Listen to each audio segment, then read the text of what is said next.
tracks, and then the environment was cleaned up. The first time I was hearing about this stuff, it was totally new to me. With social impact consulting.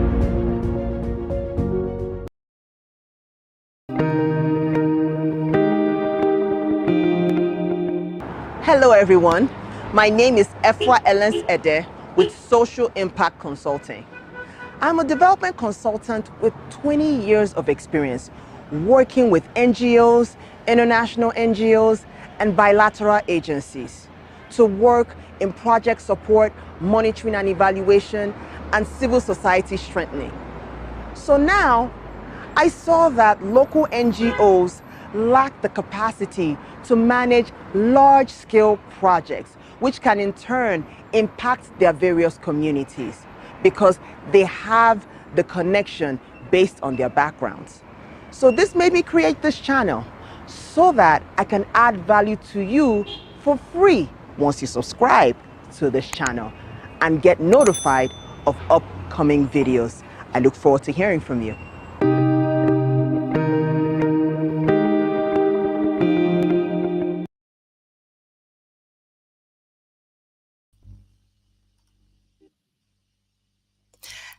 Hello everyone, how you doing? This is Efwa with Social Impact Consulting, DevsectorSeries. So today we are going to be interviewing a very special somebody, who is going to be talking to us about infrastructure in Africa, okay? So as you come on, just let me know so that I can give you a shout out when you come up live. So today we are going to be interviewing one and only architect, Dr. Michael Oziegbe Onolememen. He is the Honorable Former Minister of Works. So I'm very excited about this because there's something I've been very curious about as a development enthusiast, is really trying to understand infrastructure in Africa and how everything kind of connects to ensuring we have a vibrant economy. So this is really, really, really exciting for us. So if you all would just do me a favor, and then just, if you have questions or anything like that, just put it in the comments below, okay? So that we'll be able to answer any questions that you might have in any of the information that he's sharing. He has a wealth of knowledge. He's an architect by profession, and he has really invested decades and decades into his craft, and he served our country as the Honorable Minister of Works. So I'm very excited about that. So wherever you are, just let us know where you're hailing from. So I see Joyce Gannon.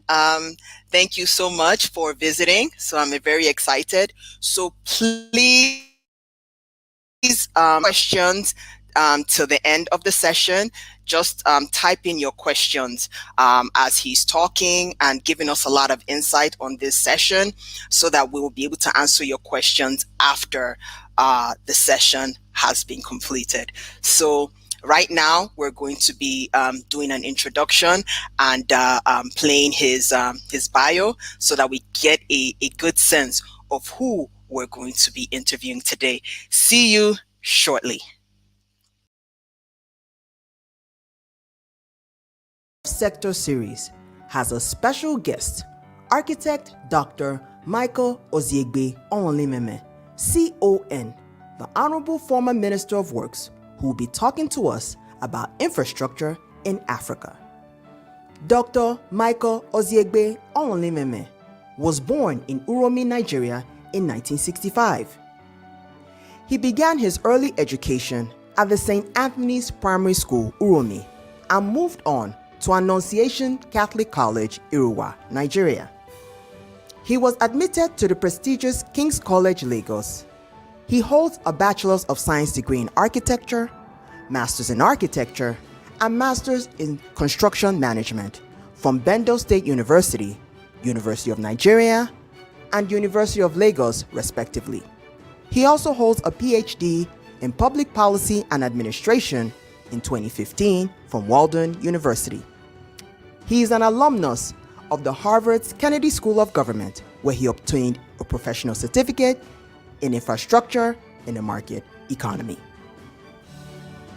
Dr. Onolememen is a fellow of the following Nigerian institutes: the Nigerian Institute of Architects, the Nigerian Institute of Management, Nigerian Society of Engineers, Nigerian Institute of Surveyors, Nigerian Mining and Geosciences Society, the Academy of Entrepreneurial Studies, and the Nigerian Institute of Quantity Surveyors. In 2000, Dr. Onolememen served as an executive member of the Management Committee on Petroleum Trust Fund. In 2007, he was appointed by the Minister of State for Defense by President Olusegun Obasanjo. He was principal consultant, GOMIC Consortium International Limited, a Nigerian architectural and engineering design firm, until early 2011. From 2011 to 2015, Dr. Onolememen served as Minister of Works of the Federal Republic of Nigeria and had the responsibility for the design and supervision of construction and rehabilitation of the national roads infrastructure. He was a member of the National Economic Management Team from 2011 to 2015.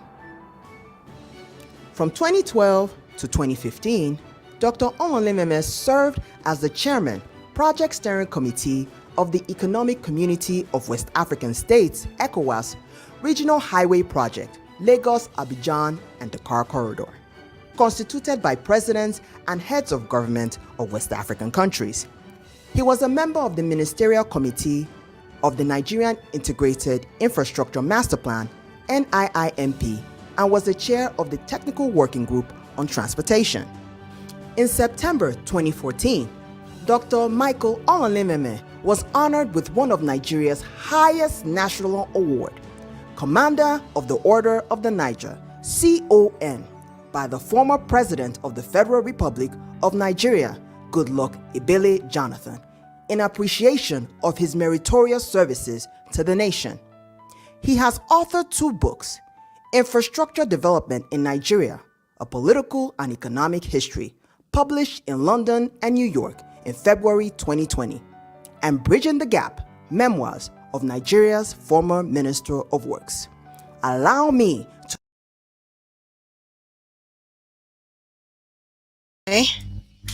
Hello. Hello, Dr. Onolememen. How are you? Thank you so much for taking time out to talk to us. Thank you so much. Thank you very much, Afua. I'm doing okay. I'm glad to be here. Great, great. Thank you so much for sharing your wealth of knowledge with us today. So as said in your extensive bio, you are really an infrastructure specialist, and I would call it an infrastructure enthusiast as well. So I just wanted to, for the sake of our audience today, can you just describe, sir,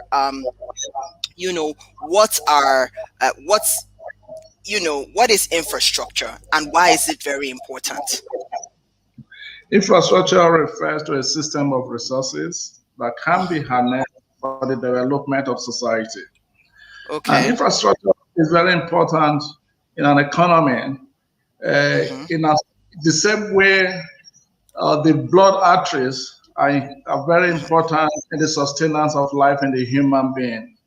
You know, in elementary biology, we are told that the arteries carries blood from the heart to the different organs of the body.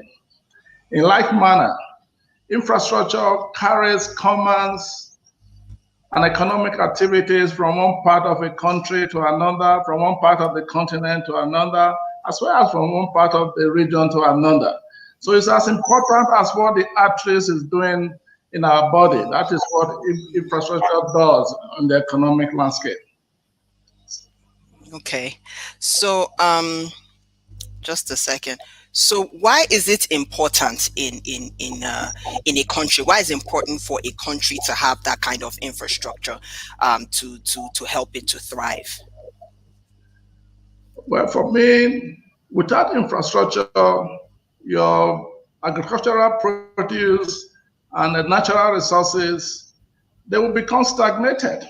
You cannot really add value to them. Without infrastructure, you are not able to add value to your natural resources. You are not able to add value to agricultural produce in such a way that you can benefit maximally from them. So infrastructure is an enabler. It enables economic activities. It enables commerce.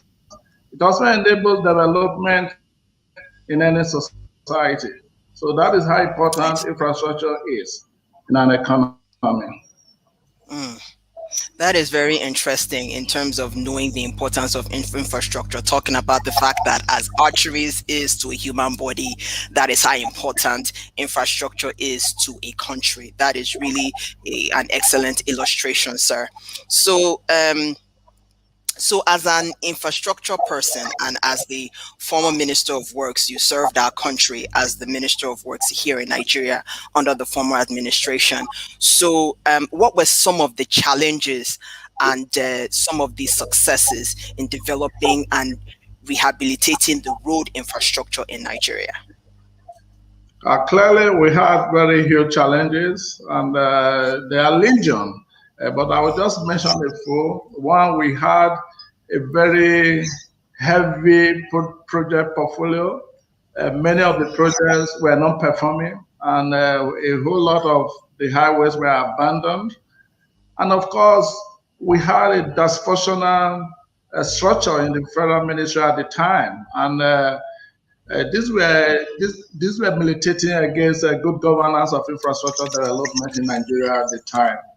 One of the things we did at the beginning, my team and I decided that we will not continue that route because we knew very well that it was not going to take us home in terms of the expectations from my boss at the time, the President Johnathan, and indeed Nigerians who were complaining about the very poor state of roads at the time. So what we did was that, for instance, let me illustrate how difficult it is. Again, with very lean financial resources. For instance, the Federal Ministry of Work at the time required about 500 billion naira to be able to drive infrastructure development in the road sector. But what did we have under the yearly budget? We had, at best, we had about 100 billion naira in a few years from the national budget. And if you now compare that with requirement of 500 billion naira yearly, you immediately see that we have a funding gap of 400 billion naira.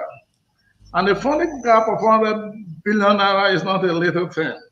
So having realized that, we decided that we were going to leverage on other sources of income.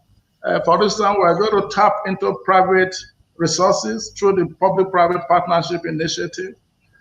And we said we're going to try the route of floating road bonds for road development. And of course, we also knew we were going to reinforce the collaboration with multilateral agencies like the World Bank, the Africa Development Bank, the Japanese International Cooperation Agency, JICA, and of course, the China Exim Bank. And truly, we leveraged on all these resources, and we were able to deliver a lot of good projects to Nigerians at the end of the day. Okay. So that was quite comprehensive. So there was a huge budget shortfall upon starting, and you all had to be really creative to make sure you're able to make up that shortfall and still deliver effectively. So so what were some of the successes of your role and your team during that time in terms of building that road infrastructure? Okay, let me tell you one of the things we did. Again, noticing the lean resources from the budget, we decided to first and foremost prioritize roads in the ministry. So we identified the economic routes And we decided to focus on the economic road. For instance, all the roads that lead to the refineries, like the road to Port Harcourt refineries, the road to Warri refineries, the road to Kaduna refineries. They were all prioritized, and the roads to the seaports and to the airport were all prioritized. Then, of course, we had to, at the time, I had to collaborate with the then Minister of Agriculture to also prepare and help to rehabilitate road leading to major farms so that the agricultural produce could be evacuated to the marketplaces. So we were very targeting in deciding which road we're going to work on. We did that, and beyond that, through the public-private partnership initiative, we were able to start projects like the second Niger Bridge, where Julius initially collaborated with AIM of South Africa. However, AIM later, for some reasons, AIM later withdrawn from that partnership, and they were immediately replaced by Nigeria Sovereign Investment Authority. We looked at that proposal, and as Minister of Work at the time, I approved the replacement of AIM by Nigeria Sovereign Investment Authority to be the partners to Julius at the time. And they've done very well on the second Niger Bridge. I mean, once in a while I pass through that alignment and I see the very massive progress they have recorded, and I'm very proud of them.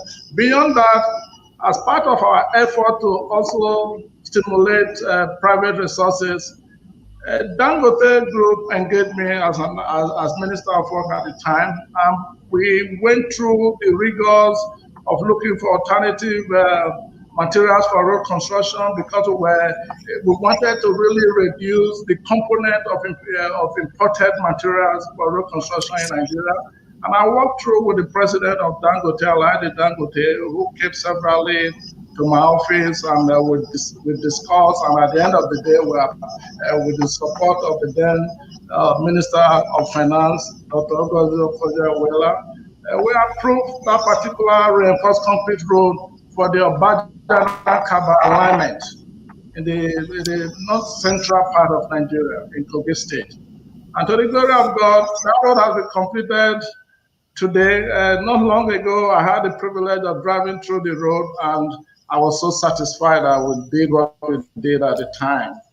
And all these were part of just leveraging other non-budgetary resources to actually apply them in road development. We did all that. Then, talking about the multilaterals for road development at the time, a number of road projects were also accomplished through the Federal Road Development Project under the Federal Ministry of Works, but with funding back from the World Bank, the African Development Bank, and the Japanese International Cooperation Agency.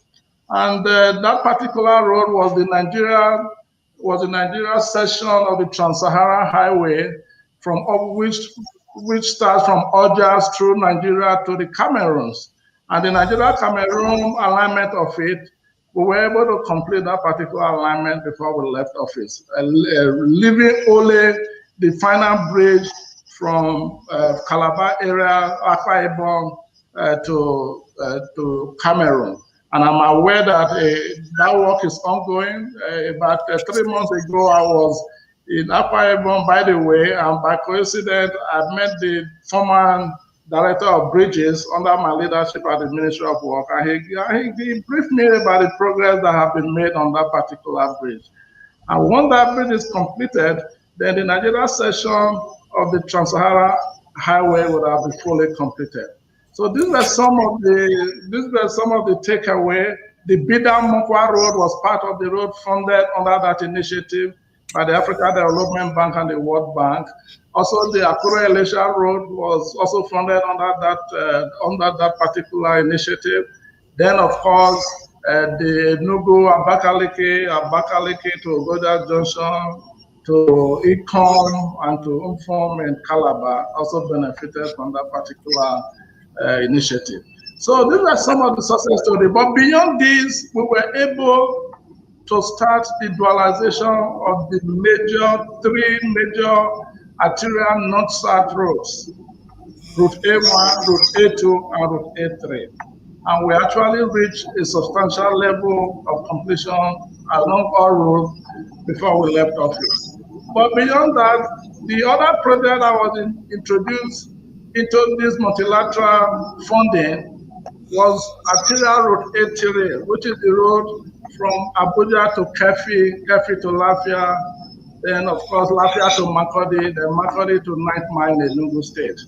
So that one, we went to China at the time during the presidential visit to China. That was one of the major infrastructure projects that was on the shopping list of government.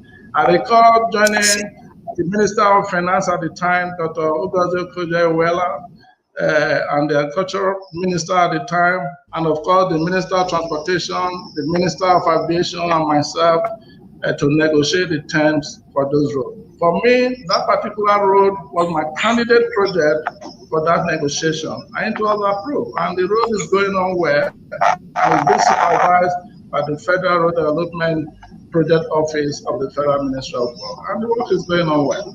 So hopefully, that will give Nigerians alternatives. Because right now, if you want to go to the south, the southeast, the south-south, you're almost likely to go through the Lokoja Bridge. And at times, where there are issues on that road, you are stranded. But the local Oweto Bridge that we built is going to provide an alternative route. It's already provided an alternative route to Benue State, so that those going to the southeast need not go to Lokoja, particularly with all the problems along that road. We did all that, and local Oweto Bridge was a bridge that started. I approved the design. I took it to Federal Executive Council. It was approved, and I kickstarted the project. I visited the site a number of times, and my predecessor, His Excellency, former Governor Fashola of Lagos State, continued with the good work we started, and that project is hitting completion any moment now. All the outstanding secondary accesses to the road. So these are some of the projects we completed. There are so many, but at least this stands out. That's really amazing. Really making sure that there are roadways to certain areas of the country that did not exist, and also having these multilateral negotiations, public-private partnerships to make sure this happens, and just making sure you are able to accommodate some of the budgetary shortfalls. That is some really amazing work, Dr. Onolememen. So now, you've already talked about some of the development partners that you all worked with in terms of the Chinese. You were able to work with the Africa Development Bank and some other stakeholders like the World Bank. Now, what we are seeing is that, in the development sector, these are some of the major players in terms of infrastructure. There's in terms of development aid, most of them, they shy away from infrastructure. And I wanted to kind of get your thoughts from that, and how do we change the narrative here in Africa? Yeah, I agree with you that most of the development agencies, they are not interested in infrastructure because of the huge capital requirement for infrastructure development, and that is understandable. But again, it is not only that. Even the few funding agencies that are available, development partners in our country, particularly the state actors, they are highly trained in how to prepare in terms of project preparation and project supervision, even including project design. Because these multilateral agencies, they are very concerned about all three. And we have a responsibility to train our state actors, and even for development consultants in our country, to also get themselves engaged in more training so that they will learn the rules. And I believe that Africa Development Bank is well placed to impart that particular knowledge on these critical stakeholders. It is very important, because without that, the funds may be there, but the access to the fund will not be possible. I see. So that is really something in terms of trying to ensure that there is human capital development, especially in the area of infrastructure in Africa, with regards to the technical workers and also the development consultants, so that there's more comfort. And also you talked about the huge capital investment in terms of building infrastructure in a place like Africa. So my next question to you, sir, is that in terms of us citizens, we see whether it be infrastructure or the lack thereof in Africa, not just in Nigeria, all over sub-Saharan Africa. What do you think we citizens can do so we're able to better engage with government to see how we can do our part in infrastructure development? Well, for me, I think there is need for increased citizens' participation in governance. Because governance is not all about political governance. You also have economic governance and you have social governance. All are three parts of governance. However, you may shy away from political governance, but for God's sake, be interested in economic and social governance, because it's going to affect each and every one of you as a citizen. And when you know that the purpose of government is to look after their citizens. That is the purpose why government is in place, to look after the citizens. So you should not shy away from engaging your government and your government leaders in critical areas you think your life will be better, your life will be made better. But more often than not, in Africa especially, the relationship between the government and the people looks like this master and slave relationship. It did not be so. The citizens should exercise their right. After all, their right to vote is also equal to their right to demand a number of things from the government of the day, be it infrastructure or be it good policies that will impact their lives. So they should not shy away from it. And if you don't ask, you don't get in the kind of society we live in here. So it is very important. After all, the purpose of government is the pursuance of happiness for the greater majority of the people, isn't it? That is what it is. So, but if you, the people, are not tasking government to do certain things that will make life better for you, then of course you are failing in your responsibility, and oftentimes you blame the government, but you've not done your part. So as citizens, we should be able to play our role, do our part, and let the government do its part. Okay, so in terms of there should be more citizen engagement, there needs to be more accountability and more advocacy from the citizens, so that the government actually knows what the citizens want. So that is really a great point. Sometimes we say, oh, this is what we want, but we are not clear, and we don't have a clear plan and who we can engage in terms of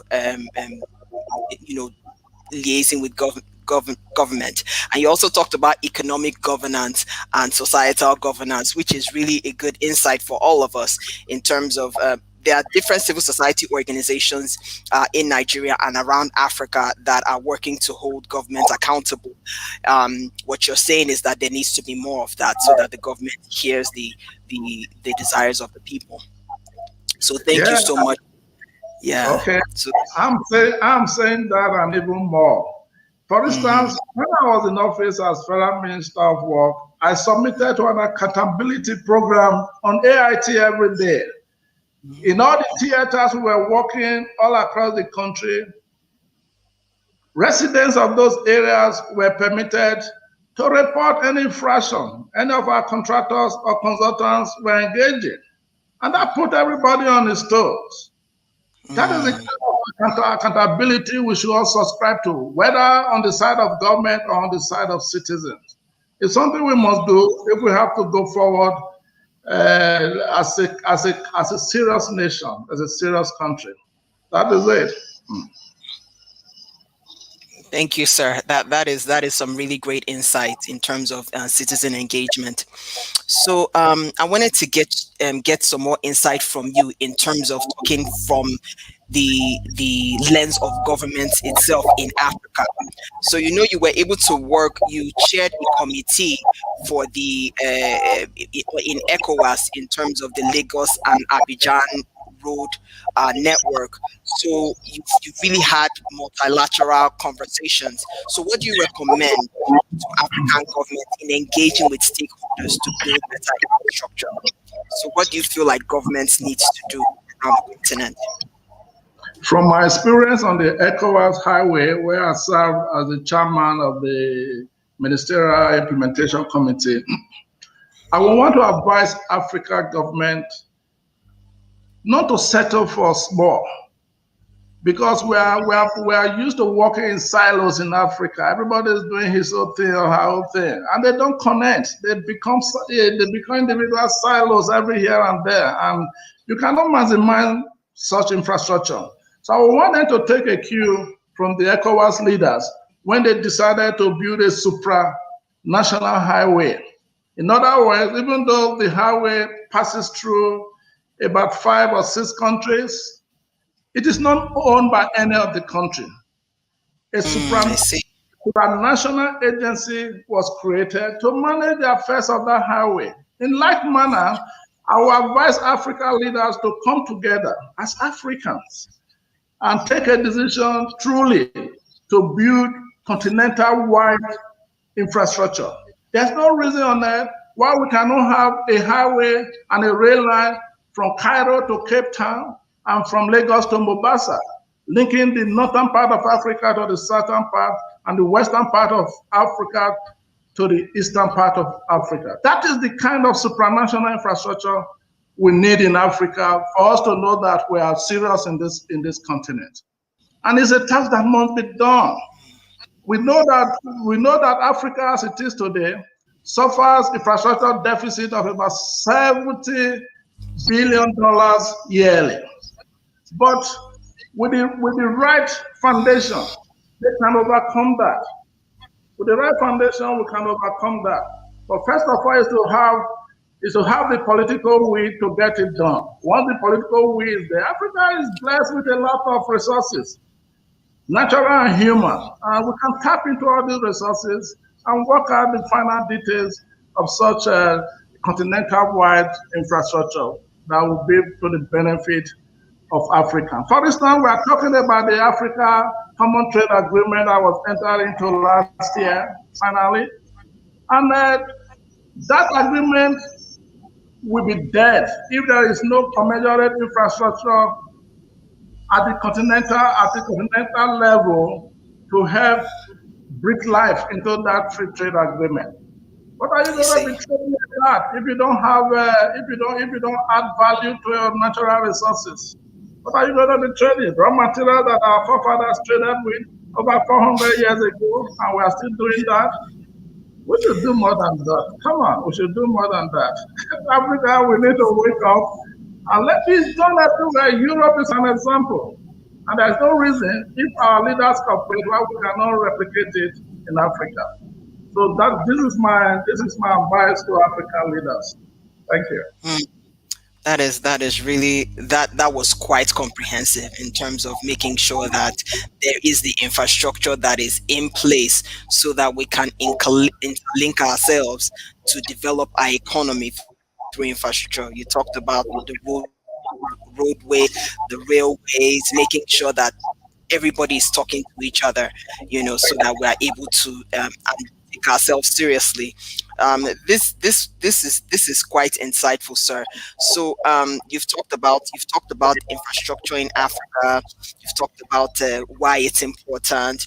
You've talked about the stakeholders in terms of the development stakeholders and why development stakeholders need to invest in infrastructure. Now, I want to find out, do you have any final thoughts on infrastructure, things we need to know about infrastructure in Africa that we should take note, sir? Well, I believe that if we work from first principles, Africa will be able to solve many of its infrastructure problems. I will give you an example. While I was in office, I inherited a project that was 10 years old. and yet was not performing. That was the Bodo-Bonin Road and Bridge project. I looked at the numbers. I looked at the brief on the project, and I said to myself, this doesn't make sense. Particularly when I looked at the numbers, and I found out that the balance of payment was in favor of the government through the Federal Ministry of Works at the time.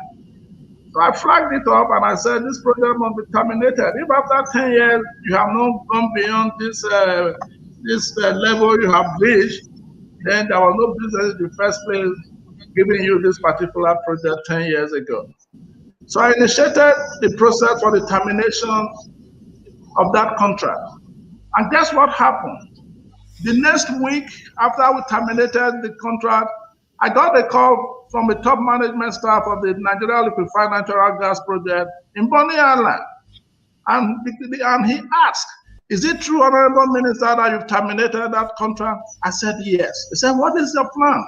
I said, we are trying to restructure the project and have it constructed because we need to link Bonny Island with the rest of Nigeria by land. Then the following week, he came with a larger number of management staff to the ministry. And I chaired that meeting where we finally agreed on the ways and means to carry out that project. We decided to partner with the Ministry of Works at the time. And we decided that we will split the contract sum 50-50. And that project was estimated to cost about 120 billion naira. And this is a corporate body willing to put 60 billion naira on ground. It's because of their conviction that the right thing was being done, and they were going to be beneficiary of that particular infrastructure. That is how it should be. And there are silos like this all across Africa. All we need to do is to tap into them. And today, to the glory of God, that project is ongoing.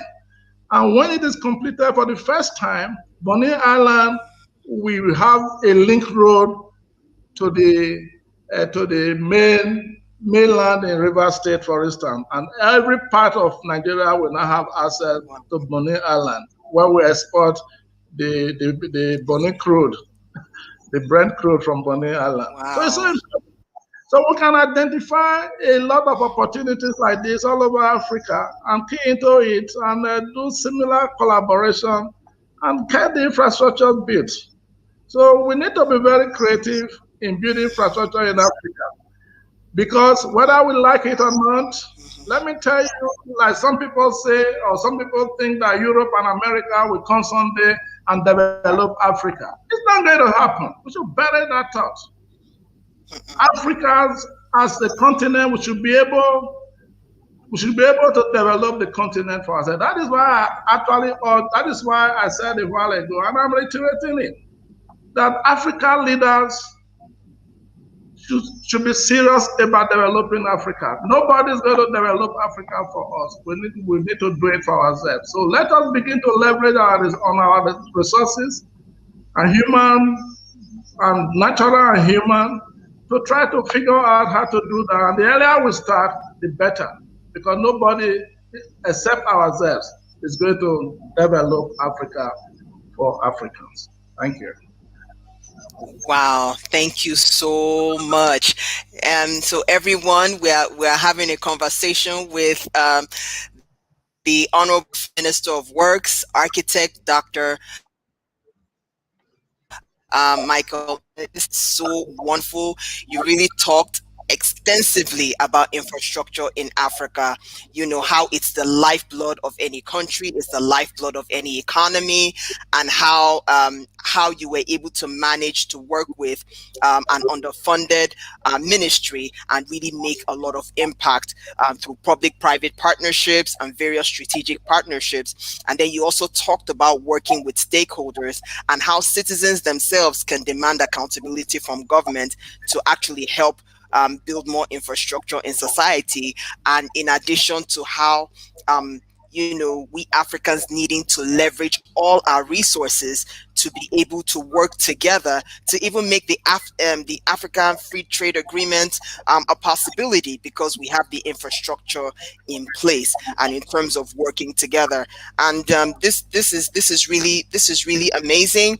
If any of you on here have any questions, please put it down so that we can answer. Otherwise, you can put your questions down even after this live streaming, and I will send those to him, and then we can communicate offline. So thank you so much, sir, for taking time out of your extremely busy schedule to share with us this afternoon, sir. So thank you, sir. We appreciate you. Thank you. All right. Take care, sir. And have a lovely afternoon. Yeah. Okay, take care. Hello, everyone. So you heard him, Dr.